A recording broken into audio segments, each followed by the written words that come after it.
Welcome to question hour. తొక్కిసలాట ఈ ఘోరం దేశంలో అప్పుడప్పుడు జరుగుతూనే ఉంది. పదుల సంఖ్యలో జనాల ప్రాణాలను మట్టిలోకి తొక్కేస్తున్నారు. అప్పుడు యూపీ ప్రయాగ్రాజ్ మహాకుంభమేళాలో తొక్కిసలాట జరిగి 30 మందికి పైగా ప్రాణాలు నీళ్లలో కలిసిపోయాయి. మొన్న బెంగళూరు ఐపీఎల్ విజయోత్సవాల్లో జరిగిన తొక్కిసలాట ఆటకు 11 మంది గుండెలు ఆగిపోయాయి. ఇప్పుడు తమిళనాడులో జరిగిన మహావిషాదంలో 39 మంది ప్రాణాలు కాళ్ల కింద నలిగిపోయాయి. ఇలా చెప్పుకుంటూ పోతే లిస్టు పెద్దగానే ఉంటుంది. ఎక్కడైనా ప్రాణాలు కోల్పోతుంది మాత్రం సామాన్యులే. అందులోనూ వీరాభిమానంతో వచ్చేవారే ఉంటున్నారు. ఎక్కడైనా అంతే. ఇప్పుడు జరిగిన తమిళనాడులోని తొక్కిసలాటలోనూ TVK chief star hero Vijay ఎన్నికల యాత్రలోనే ప్రాణాలు పోయాయి. చాలా మంది గాయపడి చావు బతుకుల మధ్య ఆసుపత్రుల్లో చికిత్స పొందుతున్నారు. ఈ ఘటన టీవీకే చీఫ్ విజయ్కి పెద్ద షాక్ అని చెప్పాలి. ఎందుకంటే వచ్చే ఏడాది తమిళనాడులో అసెంబ్లీ ఎన్నికలు జరగబోతున్నాయి.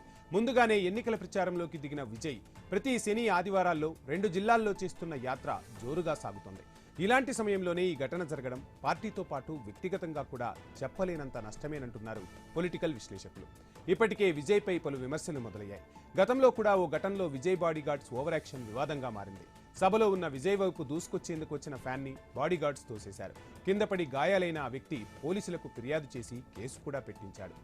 ఇప్పుడు కూడా అదే ఓవర్ యాక్షన్ కొంపముంచిందన్న టాక్ వినిపిస్తోంది. తొలిసారి ఎన్నికలకు సిద్ధమవుతున్న విజయ్ ఈ నెల 13న ప్రచార యాత్రను మొదలుపెట్టారు. నిన్న ఉదయం నమక్కల్లో చేపట్టిన ప్రచారం సాయంత్రం కరూరు చేరుకునేసరికి వేలాది మంది జనం పోగయ్యారు. వేలుసామీపురం టౌన్లో రాత్రి 7:30 సమయంలో విజయ్ ప్రసంగిస్తుండగా ఈ ఘటన చోటు చేసుకుంది. ఓ చిన్న ఘటన ఈ మహా విషాదానికి కారణమైందన్న ఆరోపణలు ఉన్నాయి. అయితే సభలో గందరగోళం జరుగుతున్నా విజయ్ మాత్రం తన ప్రసంగాన్ని ఆపలేదన్న విమర్శలు వస్తున్నాయి. సహాయక చర్యలు చేపట్టేందుకు కూడా చాలా ఇబ్బందులు ఎదురయ్యాయట. అక్కడి పోలీసులు ముఖ్యంగా సినిమా హీరోలు, క్రికెట్ ఆటగాళ్లంటే సౌత్ ఇండియాలో పడి చచ్చేంత అభిమానం. బెంగళూరు ఘటనలో అదే కొంపముంచింది. అది తెలిసి కూడా ఇంత పెద్ద మీటింగ్ జరుగుతున్నా హీరోలు కానీ క్రీడాకారులు కానీ ఎలాంటి కనీస జాగ్రత్తలు తీసుకోవడం లేదన్న విమర్శలు వినిపిస్తున్నాయి. ఎక్కువ సందర్భాల్లో ఇలాంటి మీటింగులకు ప్రైవేటు సైన్యాన్నే రంగంలోకి దింపుతున్నారు. వారు చేసే హంగామా కూడా కొంత గందరగోళానికి కారణమవుతుందంటున్నారు పోలీసులు. పెద్ద సంఖ్యలో ఫ్యాన్స్ ఎగబడే అవకాశం ఉందని తెలిసినా హీరోలు బాధ్యతగా తీసుకోవడం లేదన్న టాకు వినిపిస్తోంది. జనాల్లోకి వచ్చినప్పుడు తగిన జాగ్రత్తలు తీసుకోవాల్సిన బాధ్యత హీరోలకు ఉండదా? సభలో గందరగోళం కాకుండా పోలీసుల సాయం ఎందుకు కోరడం లేదు? లోకల్ పోలీసులు కూడా మాకు ఎందుకులే అని వదిలేస్తున్నారా? భద్రత కల్పించాల్సిన బాధ్యత యంత్రాంగానికి లేదా? తమిళనాడు కరూరు ఘటనలో వైఫల్యం ఎవరిది? ఈ 39 మంది మరణాలకు బాధ్యులెవరు? ఆసుపత్రుల్లో చికిత్స పొందుతున్న వారి పరిస్థితి ఏంటి? వీరి ఆదుకునేది ప్రభుత్వమా, టీవీకే పార్టీనా?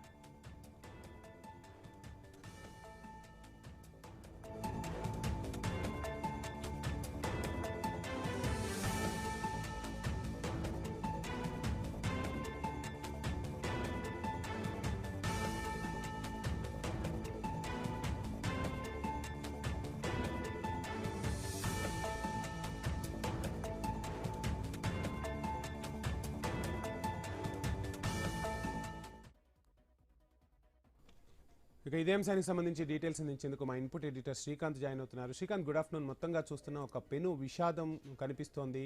ఇంకా చాలామంది కూడా ఆసుపత్రుల్లో చికిత్స పొందుతున్న పరిస్థితి. ఒక విజయ్ మీటింగ్ అనే కాదు, అంతకుముందు బెంగళూరు తొక్కిసలాట అవ్వచ్చు, ఇలాంటి ఘటనలు చాలా దేశవ్యాప్తంగా కూడా సంచలనం రేపుతూ ఉన్నాయి. అయినప్పటికీ ఇటు సెలబ్రిటీస్లోనూ రాజకీయ నాయకుల్లోనూ ఎక్కడా కూడా మార్పు రాని పరిస్థితులే కనిపిస్తున్నాయి. పోలీసులు భద్రతా చర్యలు తీసుకుంటున్నా ఎందుకు ఇలాంటి సిచ్యువేషన్స్ జరుగుతున్నాయి? అంటే ప్రైవేటు సైన్యాన్ని ఎక్కువగా నమ్ముతున్న పరిస్థితులు అని కూడా పోలీసులు చెప్తున్న పరిస్థితి. ఎలా చూడాలి ఈ విషాదాన్ని, ఏం చెప్తారు? ఒకటి, రాజకీయ పార్టీల నాయకుల నిర్లక్ష్యాలు, వాళ్ళు సొంతంగా దీన్ని బాధ్యతగా తీసుకోవాల్సినటువంటి అవసరం ఉంటుంది. రెండోది, ప్రభుత్వాలు కూడా ఇట్లాంటి విషయం, ఎందుకంటే గతంలో ఇందాక మీరు ముంబై క్రికెటర్లకు సంబంధించినటువంటి విజయోత్సవ ర్యాలీలో కర్ణాటకలో బయట 3 లక్షల మంది జనం ఉన్నారంటూ కూడా ముఖ్యమంత్రి చేతులు తీసినటువంటి పరిస్థితి సిద్ధరామయ్య. సో ఇట్లాంటి సందర్భాల్లో అంత భారీ క్రౌడ్, ఇట్లాంటి క్రౌడ్ పుల్లర్స్ లాంటి సూపర్ స్టార్స్ వచ్చినటువంటి టైంలో భద్రత చాలా కట్టుదిట్టంగా ఉండాలి. ప్రైవేట్ సెక్యూరిటీ కంటే కూడా పోలీస్ సెక్యూరిటీ ఉండాల్సినటువంటి అవసరం ఉంటుంది. సో నిన్న కరూరులో విజయ్ చేసినటువంటి పర్యటన, దాంట్లో ప్రధానంగా కొన్ని అంశాలు బయటకు వస్తున్నాయి. సో దీంట్లో ఇప్పటికే కరూరు తొక్కిసలాట పైన విజయ్ పార్టీ టీవీకే మద్రాస్ హైకోర్టులో పిటిషన్ కూడా వేసింది. పోలీసులు లాఠీ చార్జ్ జరిగింది, అందుకే తొక్కిసలాట జరిగిందంటూ కూడా ఈ ఘటన పైన సిబిఐ విచారణ చేపట్టాలంటూ కూడా టీవీకే కోరుతోంది. ఈ పిటిషన్ పైన విచారణ కూడా జరగబోతోంది. అయితే నిన్న 39 మంది ప్రాణాలు కోల్పోయారు. ఈ ప్రాణాలు కోల్పోయినటువంటి ఘటనలో చాలా కీలకమైనటువంటి అంశాలు వెలుగు చూస్తున్నాయి. అంటే తమిళనాడు పోలీసులు చెప్తున్నది ఏంటంటే, ఈ ర్యాలీకి కేవలం 10,000 మందికి మాత్రమే అనుమతి ఉంది. ఇది కేవలం 12,000 చదరపు అడుగుల విస్తీర్ణంలో ఉండాల్సినటువంటి ల్యాండ్ ఈ స్థలం. ఇందులో 50,000 మంది అంటే ఆల్మోస్ట్ 50 నుంచి 60,000 మందికి పైగా గుమిగూడారు. అంటే అంచనాలకు 4 ఇంతలు మించి ప్రజలు రావడం జరిగింది. అండ్ మోరోవర్ విజయ్ రావాల్సినటువంటి టైం కూడా సరైన టైంలో రాలేదు. ఆయన 6 గంటల ఆలస్యంగా రావడం జరిగింది. అప్పటికి ఆ సఫకేషన్ ని హ్యాండిల్ చేయాలి. అండ్ మోరోవర్ అంతకంటే ముందే విజయ్ ఇంకొక ర్యాలీలో కూడా పాల్గొన్నారు. ఆ ర్యాలీలో కూడా చాలా మంది గుమిగూడారు. అక్కడ కూడా తొక్కిసలాట జరిగింది. అక్కడ కూడా కొంతమందికి కాళ్ళు విరిగిపోయాయి. అక్కడ కూడా అంబులెన్స్ లో తరలించినటువంటి పరిస్థితి. అక్కడ నుంచి కరూరుకు చేరుకున్నారు. 6 నుంచి 7 గంటల ఆలస్యంగా కరూరుకి విజయ్ చేరుకున్నారు. సో అయితే ఇక్కడ కొన్ని పాయింట్స్ టీవీకే చెప్తోంది ఏంటంటే పోలీస్ లాఠీచార్జ్ జరిగింది కాబట్టే అక్కడ తొక్కిసలాట జరిగింది, వాళ్ళ పైన లాఠీచార్జ్ చేయాల్సి వచ్చింది కాబట్టి అందరూ ఒక్కసారిగా గుమిగూడిపోయారు, ఒకరినొకరు తొక్కుకున్నారని టీవీకే చెప్తోంది. అయితే నిన్న జరిగినటువంటి అంశం ఏంటంటే పోలీసుల నుంచి వచ్చినటువంటి అంశం 9 ఏళ్ల బాలిక తప్పిపోయింది అని విజయ్కి సమాచారం ఉన్నది. ఆ అమ్మాయి ఎవరో కనుక్కోండి, ఆ చిన్న పాప అని విజయ్ స్టేజ్ మీద నుంచే ఆదేశం జారీ చేసడం జరిగింది. ఆమెను కనుక్కోమని విజ్ఞప్తి చేయడం జరిగింది. ఆ చేస్తున్నటువంటి క్రమంలోనే తొక్కిసలాట జరిగింది. అదే సమయంలో లాఠీచార్జ్ కూడా జరిగినటువంటి అనుమానాలు కూడా ఉన్నాయన్నది ప్రధానంగా ఉన్నటువంటి అంశం. సో మోరోవర్ ఈ ఘటన జరిగిన తర్వాత, తొక్కిసలాట జరిగిన తర్వాత విజయ్ అక్కడి నుంచి ఆ బాధితులు కూడా పరామర్శించలేదు, హాస్పిటల్ కనీసం ఆరాధీయలేదు. ఆయన అక్కడి నుంచి నేరుగా ఎయిర్పోర్ట్కి వెళ్ళిపోయి అక్కడి నుంచి చెన్నైకి వెళ్ళిపోయారు. సో చెన్నై చేరుకున్న తర్వాత ఆయన ఒక పోస్ట్ పెట్టారు, నా హృదయం ముక్కలైపోయింది, నేను బాధపడుతున్నాను, సో ఖచ్చితంగా బాధిత కుటుంబాలకు అండగా ఉంటానంటూ కూడా విజయ్ తన తరపున పార్టీ తరపున 20 లక్షల రూపాయలు బాధితులకు ప్రకటించడం జరిగింది, చనిపోయిన వాళ్లకు. అండ్ ప్రభుత్వం కూడా, తమిళనాడు ప్రభుత్వం, స్టాలిన్ కూడా బాధితుల కుటుంబాలను పరామర్శించారు, బాధిత మృతదేహాలను కూడా సందర్శించారు. ఉదయనిధి స్టాలిన్ కూడా మృతదేహాల్ని నివాళులు అర్పించడం జరిగింది. సో ప్రభుత్వం ఇమీడియట్ రియాక్ట్ అయింది. ప్రభుత్వం కూడా నష్టపరిహారం చెల్లిస్తాం, 10 లక్షల రూపాయల పరిహారంతో పాటు గాయపడ్డ వాళ్ళకు 1,00,000 రూపాయలు చెల్లిస్తామంటూ కూడా ప్రభుత్వం కూడా ప్రకటించినటువంటి పరిస్థితి. అయితే ఇదంతా జరుగుతున్నటువంటి క్రమంలో నిన్న ముఖ్యమంత్రి కూడా లేరు రాష్ట్రంలో. ఆయన ఇమ్మీడియట్ గా ఉన్నత స్థాయి సమావేశం నిర్వహించారు రాష్ట్రానికి వచ్చి.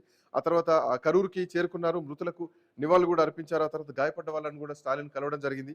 సో కలిసినటువంటి క్రమంలో ప్రభుత్వం నుండి కూడా హోంశాఖ ఒక నివేదికను కూడా కోరింది, ఏం జరిగింది, వాస్తవ పరిస్థితులు ఏంటి అన్నది. దీనిపైన సిబిఐ ఎంక్వైరీ కూడా జరగాలంటూ కూడా టీవీకి ఇప్పటికే జరిగింది. అయితే విజయ్ మాత్రం చార్టెడ్ ఫ్లైట్ ద్వారా అక్కడ ఘటన జరిగిన తర్వాత కనీసం అక్కడ ఏం జరిగిందో తెలుసుకోకుండా చార్టెడ్ ఫ్లైట్ నుంచి వెళ్ళిపోయారు. అంటే మేబీ ఒకవేళ విజయ్ ఉంటే ఇంకా భద్రత, కట్టుదిట్టమైనటువంటి భద్రత ఏర్పాటు చేయాల్సినటువంటి ఉంటుంది, లా అండ్ ఆర్డర్ ఇష్యూ వస్తూ ఉంటుంది. కాబట్టి మేబీ విజయ్ వెళ్ళిపోయి ఉంటారు, విజయ్ అక్కడి నుంచి పోలీసులు పంపించి ఉంటారు అన్నది ఇంకొక కోణం. సో చార్టెడ్ ఫ్లైట్ లో ఆయన చెన్నై వెళ్ళినటువంటి పరిస్థితి. అయితే ఇట్లా చాలా అంశాలు గతంలో కూడా చాలా అంశాలు ఇందాక మీరు చెప్పినట్టు ముంబైలో కోహ్లీ టీం గెలిచినటువంటి టైంలో చిన్నస్వామి స్టేడియం బయట 3 లక్షల మంది జనాలు ఉన్నారు. అక్కడ కూడా తొక్కిసలాట జరిగింది. అక్కడ కూడా 50 మంది వరకు కూడా ప్రాణాలు కోల్పోయినటువంటి పరిస్థితి. అంతకుముందు పుష్ప 2 సినిమా రిలీజ్ టైంలో కూడా ఆర్టీసీ క్రాస్ రోడ్ లో రేవతి అనే మహిళ చనిపోయింది. వాళ్ళ అబ్బాయి కూడా చాలా ప్రాణాలతో కొట్లాడినటువంటి పరిస్థితి. సో ఇట్లాంటి పరిస్థితులు చాలా జరుగుతుంది. అంతకుముందు చంద్రబాబు నాయుడు పర్యటనలో కూడా వైసీపీ ప్రభుత్వంలో అక్కడ కూడా తొక్కిసలాట జరిగింది. అక్కడ కూడా ఇట్లాంటి పరిణామాలు జరిగాయి. అంతకుముందు పుష్కరాల టైంలో కూడా ఇట్లాంటివి జరిగినాయి. సో ఇట్లాంటివి జరుగుతున్నటువంటి టైంలో కొంత ప్రభుత్వాలు, పోలీసులు కట్టుదిట్టమైనటువంటి ఏర్పాట్లు చేయాలి. పర్మిషన్ల విషయంలో కూడా చాలా కట్టడిగా ఉండాలి. అండ్ ఈ స్టార్ హీరోలు కానీ లేదంటే పొలిటీషియన్స్ ఎవరైతే ఉన్నారో వీళ్ళు కూడా చాలా జాగ్రత్తలు తీసుకోవాలి. వీళ్ళు కూడా బాధ్యతగా ఉండాల్సినటువంటి అవసరం ఉంది. సో ఈ విషయంలో విజయ్ పైన ఎట్లాంటి చర్యలు తీసుకుంటుంది ప్రభుత్వం అన్నది చూడాలి. Thank you Srikanth. ఇదే అంశంపై మనతో మాట్లాడేందుకు బండారు రామ్మోహన్ రావు గారు, ప్రముఖ విశ్లేషకులు మనకు జూమ్ లో సిద్ధంగా ఉన్నారు. అదేవిధంగా మన్నం కోటేశ్వరరావు గారు, విశ్లేషకులు జూమ్ లో సిద్ధంగా ఉన్నారు. వారిని అడిగి మరిన్ని విషయాలు తెలుసుకునే ప్రయత్నం చేద్దాం. రామ్మోహన్ రావు గారు, కోటేశ్వరరావు గారు, నమస్కారం అండి. రామ్మోహన్ రావు గారు, మొత్తంగా చూస్తున్నాం ఒక పెను విషాదం అయితే నెలకొన్న పరిస్థితి. ఒక విజయ్ అనే కాదు, చాలా మంది సెలబ్రిటీస్ విషయంలో ఇంతకుముందు శ్రీకాంత్ చెప్పినట్టుగా పుష్ప సినిమా టైంలో కానివ్వండి, చంద్రబాబు నాయుడు టైంలో కానివ్వండి, మొన్న క్రికెటర్స్ విషయంలో కానివ్వండి, జనాలను ఎక్కువగా పోగేయటం, ఎక్కడా కూడా బాధ్యతగా వ్యవహరించకపోవడంతో ఇటువంటి ఘటనలు జరుగుతున్న పరిస్థితులు కనిపిస్తున్నాయి. అందులోనూ పోలీసుల కన్నా కూడా ప్రైవేటు సైన్యాన్ని ఎవరికి వాళ్లుగా పెట్టుకుంటున్న పరిస్థితి. ఈ ప్రైవేటు సైన్యం ఓవర్ యాక్షన్ వల్ల కూడా ఇటువంటి అలజడులు జరుగుతున్నాయి. ఒక్కసారిగా జనాల్లో తొక్కిసలాట జరిగే అవకాశాలు కనిపిస్తున్నాయన్న వాదనలు కూడా వినిపిస్తున్నాయి. ఎంతవరకు మనం ఈ విషయాన్ని అంచనా వేయొచ్చు? ఈ ప్రైవేట్ సైన్యం వల్ల కూడా ఇటువంటి ఇబ్బందులు తలెత్తే అవకాశం ఉంటుందా? ఎలా చూడాలి, ఏం చెప్తారు? వంశీ, మీకు అట్లాగే పెద్దల కోటేశ్వరరావు గారికి, అట్లాగే ఐనిస్ ప్రేక్షకులకు నమస్కారం. ఇది వరకు చాలా పెను విషాదం అంటున్నాను. ఇప్పటిదాకా జరిగిన తొక్కిసలాట సంఘటనలో ముఖ్యంగా పుష్కరాలు లేకుంటే మహాకుంభమేళాలు అటువంటి దగ్గర జరిగాయి. కానీ ఈ సినిమా ఫంక్షన్లలో ఇట్లాంటి వాటిల్లో పెద్ద విషాదం ఇది. విలువైన ప్రాణాలు పోయింది. సుమారు 39 అంటున్నారు. ఏదైనా ప్రాణమే కదా, ఒకటి పోయినా యా కూడా. కనుక దాంతో పాటు 50 మంది క్షతగాత్రులయ్యారు. వాళ్ళు కూడా ఇంకా కొన్ని ప్రాణాలు పోయే అవకాశం ఉందని అంటున్నారు. బతకాలని కోరుకుందాం అందరం. సంతాపం వ్యక్తం చేసి ఈ సంఘటన ఇక్కడికి మర్చిపోతే లాభం లేదు అంటున్నాను. మొదటి నుంచి యా అంటున్నాను ఏంటంటే ఏ సంఘటన అయినా కూడా ఈ తొక్కిసలాట సంఘటన జరగడానికి 3 కారణాలు. ఒకటి, క్రౌడ్ను అంచనా వేయకపోవడం. రెండోది, ప్రభుత్వం ప్రజల ధన మాన ప్రాణ రక్షించాలి, ఏ ప్రభుత్వం అయినా. రైట్ కానీ కొన్నిసార్లు ఏమైతే అంటే వాళ్ళకి అంచనాలకు మించి వచ్చినప్పుడు 50,000 మంది వచ్చినప్పుడు కనీసం 4,000 మంది పోలీసులు ఉన్నా కూడా దాన్ని అరికట్టలేము. ఎందుకంటే దొమ్మిని కుమ్లాటను మనకు ఏం చేయలేము.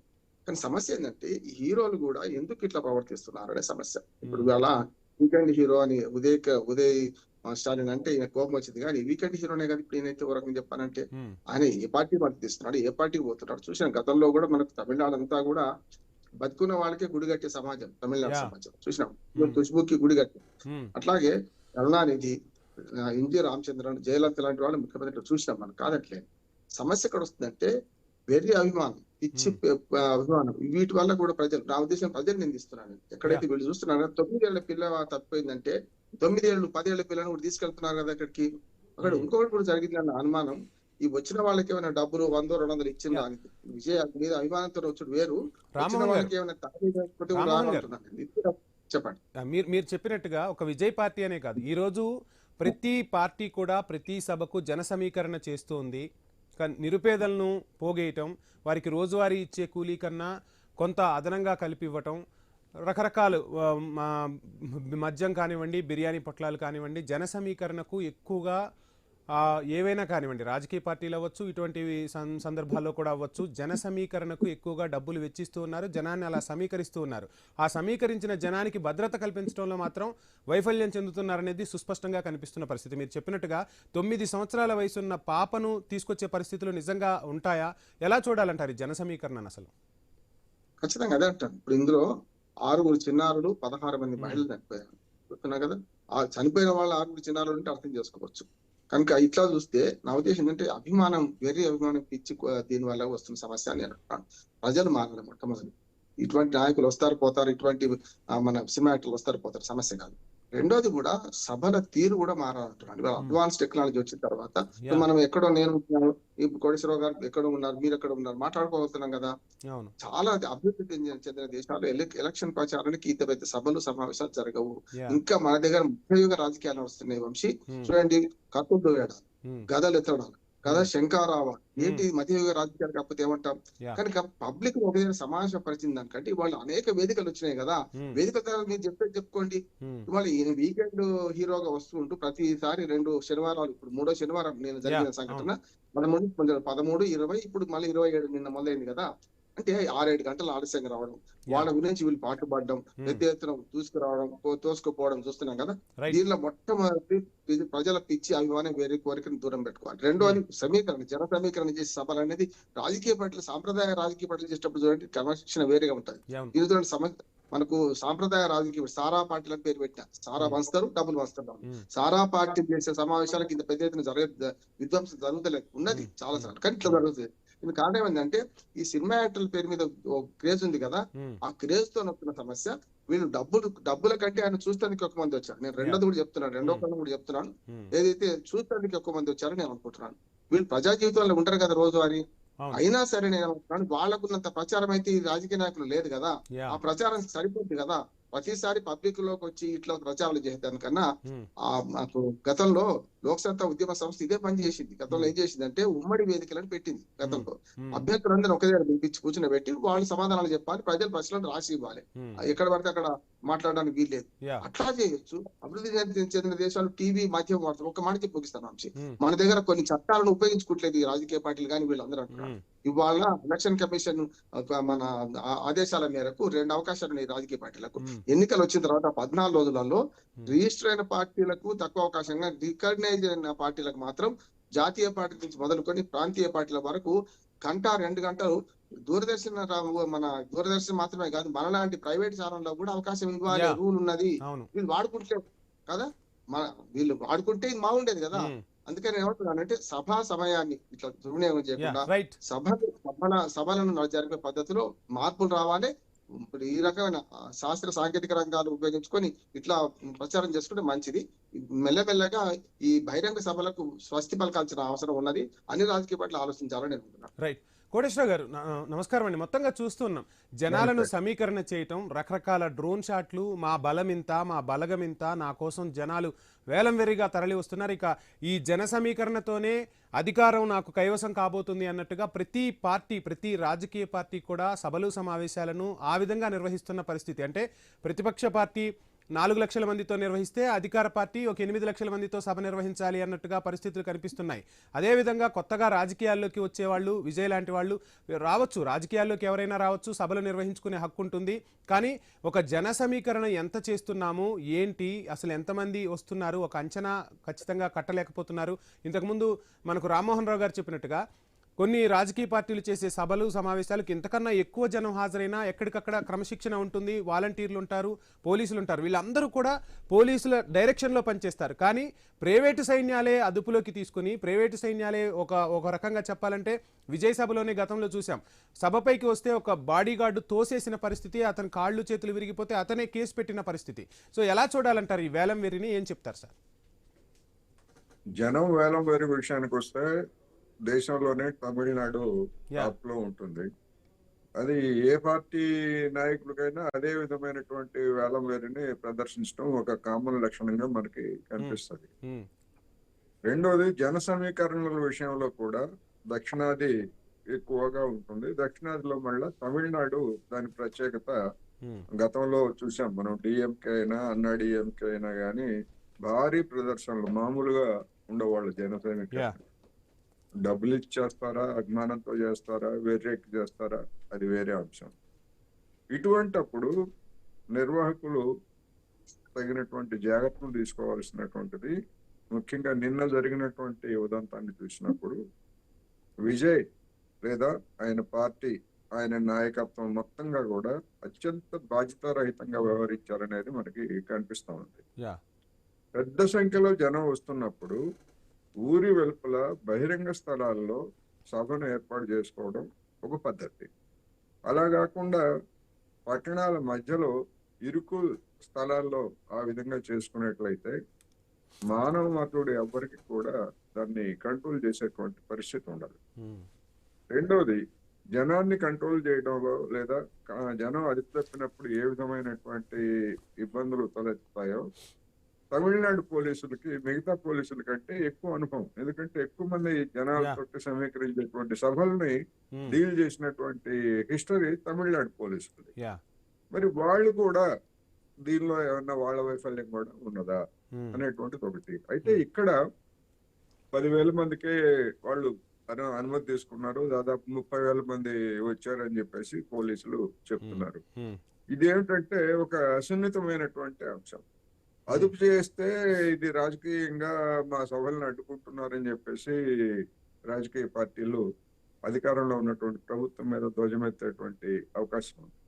అందుకని ఇటువంటి సున్నితమైనటువంటి సందర్భాల్లో పోలీసు యంత్రాంగం ఎట్లా వ్యవహరించాలనేటువంటిది కూడా ఒక గుణపాఠంగానే తీసుకోవాల్సినటువంటి అవసరం ఉంది. మన హైదరాబాద్ లో పుష్ప సినిమా ఉదంతం ఒకటైతే, ఇది ఇప్పుడు ఇంకా మరికొన్ని కొత్త సమస్యలను కూడా ముందుకు తీసుకొచ్చింది అనేది ఉమ్, ఇక్కడ మనకి కనిపిస్తా ఉంది. మొత్తం మీద క్రౌడ్ పుల్లర్స్ గా ఉన్నటువంటి మాస్ హీరోస్దే ప్రధానమైనటువంటి బాధ్యత. రెండోది, ఇప్పుడు అతను అంత ఇన్సిడెంట్ జరిగితే మనం ఇక్కడ చూసాం సంధ్యా థియేటర్ లో ఆ విధమైనటువంటిది జరిగితే మరి అల్లు అర్జున్ పట్టించుకోకుండా వెళ్ళిపోయాడు కదా. యా. ఏం జరిగిందో ఏం తెలుసుకోవడం అట్లాంటి ఏమి లేకుండా వెళ్ళిపోయాడు. అక్కడ కూడా మరి అంతమంది ఆ విధమైనటువంటి దారుణం జరిగితే మరి అతను వెంటనే ఆ సీన్ కి వెళ్ళి చూడటం అనేటువంటిది ఒక పక్కనైతే, కనీసం అక్కడ ఉండి మరుసటి రోజైనా లేదా ఆ రాత్రి పొద్దుపోయిన తర్వాత అయినా ఏం జరిగిందో చూసుకోవాల్సినటువంటి పెద్ద మనిషి విమానం ఎక్కి, చార్టర్ విమానం ఎక్కి చెన్నై వచ్చి చెన్నైలో ప్రకటన చేయడం, ఇవన్నీ చూసినప్పుడు ఏంటంటే అది అత్యంత బాధ్యతారహితంగా కనిపిస్తూ ఉంది. అందుకని రాబోయేటువంటి రోజుల్లో అయినా రామ్మోహన్ రావు గారు చెప్పినట్లు ఆధునికమైనటువంటి ప్రసార వ్యవస్థలు ఉన్నాయి, లేదా అనేకమైనటువంటి అవకాశాలు ఉన్నప్పుడు భారీ స్క్రీన్స్ పెట్టి మొత్తం తమిళనాడు అంతా కూడా పెట్టుకోండి, ప్రచారం చేసుకోండి. ప్రతి ఆదివారం, ప్రతి శనివారం, ఇబ్బంది ఏం లేదు. అంత డబ్బులు కూడా ఉన్నాయి కదా మీ దగ్గర. మొత్తం వాళ్ళ టెక్నాలజీ కూడా ఉంది కదా. ఎక్కడికక్కడ ఇప్పుడు మనం ఇవాళ సినిమా హాళ్లలో దాదాపు 100 సినిమా హాళ్లలో దుబాయ్ లో జరిగేటువంటి ఆసియా కప్ మ్యాచ్ ని ప్రత్యక్ష ప్రసారం చేస్తూ సినిమా హాళ్లలో చేస్తున్నారు. అట్లాగే చేసుకోండి. ప్రతి పట్టణంలో, ప్రతి పల్లెల్లో మీ పార్టీ నాయకులు ఉన్నారు, కార్యకర్తలు ఉన్నారు, మీ దగ్గర దిక్కుమాలినంత సొమ్ము ఉంది. అటువంటి అవకాశాలను వినియోగించుకోకుండా అమాయకులైనటువంటి వాళ్ళని ఈ విధంగా బలిపెట్టడం అత్యంత బాధ్యతారహితమైనటువంటి వ్యవహారం అనేది మనం చెప్పుకోవాలి. Right sir. రామ్మోహన్ రావు గారు, మొత్తంగా చూస్తున్నాం టీవీకే తరపున మద్రాస్ హైకోర్టులో పిటిషన్ దాఖలు చేశారు. ఘటనపై సిబిఐ విచారణ జరపాలంటూ కూడా టీవీకే తరపున పిటిషన్ దాఖలైన పరిస్థితి. ఒక రకంగా ఇందులో కుట్రకోణం దాగుందంటూ టీవీకే ఆరోపిస్తోంది. ఎలా చూడాలంటారు ఈ సిబిఐ విచారణకు సంబంధించి పిటిషన్ వేయటాన్ని? మనం ఏ విధంగా చూడాలి? ఇంతకంటే అవకాశం వాళ్ళు అనుకోవట్లేదు. ఎదుటి వాడడానికి ముందే మనం అంటే అయిపోద్ది అని చెప్పి వీళ్ళు పిటిషన్ వీళ్ళు చేసుకున్నారు. నిజంగా చెప్పాలంటే విజయ్ని అరెస్ట్ చేయాలంట స్పష్టంగా చెప్తున్నారు. నిన్న నుంచి అదే డిమాండ్ చేస్తున్నారు. ఎందుకంటే మామూలుగా ఒక వ్యాపార సంస్థ ఒక మీటింగ్ పెట్టింది అనుకోండి, అక్కడ చిన్న సంఘటన జరిగిన వ్యాపార సంస్థ అధినేతను అరెస్ట్ చేస్తారా లేరా? చూస్తున్నాం కదా మనం. రాజకీయం పక్కన పెట్టండి. ఇప్పటికే రాజకీయంగా మా సభలకు ఒక్క మాట మన విజయ్ అన్న మాటలో ఒక విలువ ఉంది. ఏంటంటే వాళ్ళ సభలకు వాళ్ళు అడిగిన ప్రదేశాలు కాకుండా మారుస్తున్నారట. అది కరెక్ట్. అంటే అది తప్పు వాళ్ళు ప్రభుత్వం చేస్తుంది. ఎందుకంటే వాళ్ళ ఆరోపణ ఏంటంటే మేము ఫలానా దగ్గర సభ పెడుతున్నామంటే అక్కడ కాదు ఇక్కడ పెట్టండి వాళ్ళే సూచించారు. అందుకనే ఇప్పుడు కరూరు సంఘటన జరిగితే మనకు ఇది కార్నర్ మీటింగ్ కాక డెత్ కార్నర్ మీటింగ్ అయింది కదా. ఇది దాని కారణం అట్లా అని వీళ్ళు అంటున్నారు. నిజంగానే 10,000 మంది కంటే ఎక్కువ అనుమతి ఇచ్చే క్రమంలో వీళ్ళు ఏం చేయాలి? దాన్ని మార్చమని మళ్ళీ పిటిషన్ పెట్టుకోవాలి. ఇవాళ కాకపోతే రేపు. అంటే ఆయన తీరినాడే లెక్క అంటే ప్రతి శనివారం తీరుతుంటే శనివారం నాడే ఇట్లాంటి మీటింగ్ పెడతారా? వీకెండ్ శనివారాలు ఒక పెద్ద ఊళ్ళో మీటింగ్ పెడుతున్నారు, కార్నర్ మీటింగ్ అని పబ్లిక్ లో పెడుతున్నారు. దుర్మార్గం కదా అంటున్నాడు. అందుకనే 2 వాదనలు ఉన్నాయి. వారేమో మేము అడిగిన స్థలం ఇవ్వలేదనేమో మన పీవీకే మన పార్టీ టీవీకే పార్టీ వాళ్ళు అంటున్నారు. ఇటు పక్కనే ప్రభుత్వం ఏమంటుందంటే మేము ఎంత శ్రద్ధ వహించినా ఇప్పుడు 50,000 మంది వస్తే 10,000 మంది పోలీసులు వచ్చినా చేయలేము. ఇంకోటి ఏంటంటే మీరు కోటేశ్వరరావు గారు ఇంతకుముందు చెప్పారు కదా, మా సభలు అడ్డుకుంటున్నారని ఇప్పటికే వాళ్ళు ప్రచారం చేస్తున్నారు. జరుగుతుంది ఏం చేస్తామని వీళ్ళు తిలాపాపం తలాపిడిగాడు ప్రభుత్వం కానీ ఇటు పక్క కానీ 2 పక్కన అంటున్నారు. ఇప్పుడు నేను 2 అంటున్నాను. ఒకటేమో ప్రభుత్వం 10 లక్షల రూపాయలు సహాయం చేస్తా అంటుంది. ప్రాణానికి విలువ లేదు, ప్రాణం విలువ ఎవరు నిర్ణయించలేము. కానీ 10 లక్షలు అంటున్నారు. ఇంకో 20 లక్షలు కావాలని ప్రతిపక్షాలు అంటే అది వేరు. ₹1,00,000 కేదాయాత్రలు కలపడం. టీవీకే పార్టీకి ఈ పార్టీ కూడా డబ్బులు ఇవ్వాలంటున్నాను. స్పష్టంగా చెప్తున్నా. ఎప్పుడైతే ₹1,00,000 కోట్లు ఖర్చు పెట్టుకుని సభలు పెడుతున్నారు కదా, మరి ఇట్లాంటప్పుడు మీకు కూడా పరిహారం ఇచ్చే ప్రయత్నం కావాలి. ఈ నిర్వాహకులు రామ్మోహన్ రావు గారు, ఘటన జరిగిన తర్వాత పరిహారాలు ఇవ్వటానికి ఇటు ప్రభుత్వము లేదంటే ఘటన జరగటానికి బాధ్యులైన వాళ్ళు పరిహారాలు ఇస్తున్నారు. కానీ ఘటన జరగక ముందు తీసుకోవాల్సిన మెజర్మెంట్స్ విషయంలో కానీ ప్రికాషన్స్ కానీ ఏవి కూడా తీసుకోకుండా ఘటన జరిగిన తర్వాత ఒక 20 లక్షలు ఇచ్చేసి చేతులు దులుపుకోవటం ప్రాణం ఖరీదు ఇంతేనా అన్న పరిస్థితులు కూడా వినిపిస్తున్నాయి. జనాలలో కూడా మార్పు రావాల్సిన అవసరం ఖచ్చితంగా ఉంది. సో వాళ్ళు పిలవగానే వెళ్ళటం అభిమానం కొంతవరకు ఉండొచ్చు, కానీ చిన్నపిల్లలను కూడా తీసుకువెళ్తున్న ఘటనలు మనం పుష్ప చూస్తే కూడా ఆ రోజు అంటే మొదటి రోజు ఏ విధంగా ఉంటుంది అక్కడ పరిస్థితి అని తెలిసి కూడా ఒక ఫ్యామిలీ వెళ్ళారు, ఘటనలో బలైపోయిన పరిస్థితులు. జనాల్లో కూడా మార్పు రావాల్సిన అవసరం ఉంది. జనాలకి ఏం చెప్తారు సార్ ఫైనల్గా? మొట్టమొదటి చెప్పింది అదే. జనం పిచ్చి జనము, ఇది వేరే అభిమానంతో పోకండి. మీ జీవితాలకు మీరే హీరోలు, మీరే హీరోయిన్లు, మీ పిల్లలే రేపు భవిష్యత్ భావిభావత పౌరులు. మీరు అదే అర్థం చేసుకోండి. ఆ హీరో చూస్తే ఏమొస్తా అంటున్నాం. కానీ ఖుష్బుకు ఇల్లు మన గుడి కట్టినప్పుడే నేను అన్నాను వీళ్ళకు ఇంకా పోతలేదు. ఉమ్మడి మద్రాసు రాష్ట్రంలో ఉన్న తెగులంతా కూడా మన తెలుగు రాష్ట్రాలకు వచ్చేసింది. స్పష్టంగా చెప్తున్నాయి. ఇవాళ అవి మన హైదరాబాద్ జరుగుతున్న సంఘటన అంతగా జరుగుతున్నాయి. అందుకనే నిత్యాభిమానం వాడండి. మీ జీవితాలకు మీరే హీరోలు, మీరు శాసించే పౌరులు, మీరు ఓటేస్తేనే వాళ్ళు గెలుస్తారు కదా. అందుకనే ఈ బహిరంగ సభలను చాలా వరకు నియంత్రించాల్సిన అవసరం ఉంది. ఎలక్షన్ కమిషన్ ఆర్పీ యాక్ట్ మార్చాలి. ఓ రకంగా చెప్పాలంటే అటువంటి సభలు పెడితే ఊరవతలు పెట్టే ప్రయత్నం చేయించాలి. లేకపోతే దానికి మీరే బాధ్యులని చెప్పాలి. నియంత్రించే క్రమంలో చిన్న పొరపాటు జరిగితేనే వ్యాపార సంస్థలను వాళ్ళని అరెస్ట్ చేస్తున్న సందర్భంలో ఇంత పెద్ద పొరపాటు జరిగితే నిర్వాహకులను ఎందుకు అరెస్ట్ చేయలేదు ఇప్పుడు అంటున్నాను. విజయ్ బాధ్యత రహితం కనపడుతూనే ఉన్నది. చెన్నైకి వెళ్ళి గుండె దొరక్కపోతుంది అంటే ప్రాణాలు పోయిన తర్వాత గుండె దొరక్కపోతుంది. రాజకీయ నాయకులందరూ అట్లాగే ప్రవర్తిస్తున్నారు. మీరు చూడండి, Yeah. రాజకీయ నాయకులు చనిపోతే వాళ్ళ పిల్లలు చావారు, వాళ్ళ అవును. కుటుంబ సభ్యులు చావారేమో, అవును. ప్రజలు చచ్చిపోతారు, గుండెపోట్లతో రకరకాలు చచ్చిపోతుంటారు. అదే సమస్య కదా. అంటే రాజు కంటే రాజభక్తి, స్వామి కంటే స్వామి భక్తి ఎక్కువ చూపెట్టి ఇట్లా జరుగుతుంది. అభిమానం మితిమీరితే, అభిమానం హద్దులు మీరితే మొట్టమొదటి ప్రజల్ని హెచ్చరిస్తున్నాడు. ప్రజలు తప్పు చేస్తున్నారు. వాళ్ళన్న దానికి రెండు ఉన్నాయి. ఒకటేమో మన జీవన ప్రమాణాలు తక్కువ, వాళ్ళు 100 రూపాయలు 200 ఇస్తా అంటే పోతున్నారు. ఇప్పుడు రాజకీయ సభలన్నీ కూడా మినిమం ఒక రోజు కూలి 1000 Right, sir. రూపాయలు బీరు ఇవ్వకుండా పోతలేదు కదా. అది మానాలంటే సభల తీరు మార్చాలి, ప్రభుత్వం మార్చాలి, ఎలక్షన్ కమిషన్ మార్చాలి, కోర్టులు కూడా మార్చాలి. సుమోటో ఇప్పుడు ఆయన కేసు వేసింది కానీ సుమోటో హైకోర్టు, తమిళనాడు హైకోర్టు తీసుకొని ఇటువంటి కారణాలు జరగకుండా, ఇటువంటి తొక్కిసలాట జరగకుండా సభను నియంత్రించాలని ఒక ఆర్డర్ ఇవ్వండి. ఎందుకు కాదు చెప్తాను. నయమున పాలము కావారు, భయమున విషంబునైన భక్షితులు అన్నట్టు భయం పెట్టకపోతే వీళ్ళు వినరు. పార్టీలు వినాయి, ప్రజలు అంతకంటే వినరు. Right sir. కోటేశ్వర గారు, ఫైనల్ గా ఏం చెప్తారు? ఈ పాపం ఖరీదు ఎవరిది? ఇటువంటి ఘటనలు జరగకుండా ఉండాలంటే అటు రాజకీయ పార్టీలు, ఇటు ప్రజలు తీసుకోవాల్సిన జాగ్రత్తలు ఏంటి? ప్రధానంగా నిర్వాహకులది ప్రధానమైనటువంటి బాధ్యత. రెండవది, క్రౌడ్ మేనేజ్మెంట్ విషయంలో అప్డేట్ కాకుండా ఉండటం అనేటువంటిది అధికార యంత్రాంగానికి సంబంధించినటువంటి లోపం. ఇప్పటికైనా మన లాంటి దేశంలో విపరీతమైనటువంటి క్రౌడ్స్ ని పోగేస్తున్నటువంటి రాజకీయ పార్టీలకు సంబంధించినటువంటి వాటి మీద కొన్ని ఆంక్షలు పెట్టాల్సినటువంటి అవసరం ఉన్నది. అన్నిటికీ మించి నేను చెప్పదలుచుకున్నాను ఏంటంటే, బహిరంగ స్థలాల్లో పెట్టుకోండి. బహిరంగ స్థలాల్లో పెట్టుకుంటే ఈ విధమైనటువంటి దుర్ఘటనలు, ఇప్పుడు గుంటూరులో జరిగినటువంటిది కావచ్చు, లేదా కందుకూరులో జరిగినటువంటి దుర్ఘటనలు కావచ్చు, ఇట్లాంటివన్నీ కూడా నేరో ప్లేసెస్ లో జరిగినటువంటివి. అందుకని ఖచ్చితంగా బహిరంగ ప్రదేశాల్లోనే సభలు పెట్టుకోవడానికి అవకాశం ఇవ్వాలి. రెండవది, బాధ్యులుగా ఉన్నటువంటి వాళ్ళు కూడా తగినటువంటి జాగ్రత్తలు తీసుకోవాలి. జనం కూడా వెర్రి అభిమానం అనేటువంటిది ఎప్పుడు కూడా అతి సర్వత్రా వర్జయత్ అన్నట్టుగా, వెర్రి అభిమానం విజయ్ కావచ్చు, లేకపోతే ఆయన తండ్రి కావచ్చు, తాత కావచ్చు, ఎవరైనా కావచ్చు. అందుకని వెర్రి అభిమానం ఎవరి మీద కూడా ఉండకూడదు.